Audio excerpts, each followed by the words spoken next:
si Miss Cebu Uptowner, doon ay sugilano ni Senior Santo Niño. Pag grade 1 nako, nasakit ko og dengue. Usa ka buwan jud ko sa Southern Islands Hospital, karon Vicente Soto Memorial Medical Center sa Cebu City. Akong mama nagsig ampo ni Senior Santo Niño na unta ayuhon ko kay porting rabihas akong dengue. May gani naayo gyud ko. Pag grade 5 na nako, giingnan ko ni mama nga apil og sayaw sa sinulog. Kay maunay paagi makapasalamat ka ni Senior Santo Niño. So, ang iyang mama mo inibayad sa costumes, mo kapoy ko nung kay practice ni tambong ang iyang mama, iyang yung gidasi gid siya pag apil, gisuportahan gid siya sa mga ginikanan.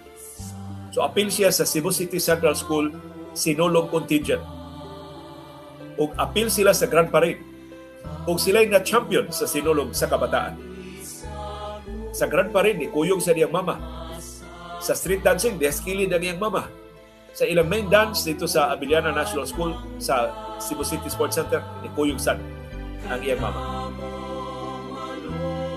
So, pasalamat siya ng gasa ni Senior Santo Niño sa iyang kaayuhan gikan sa balatian o sa pag-sister siyang mama mo pasalamat pinag sa pagsayaw sa sinulog.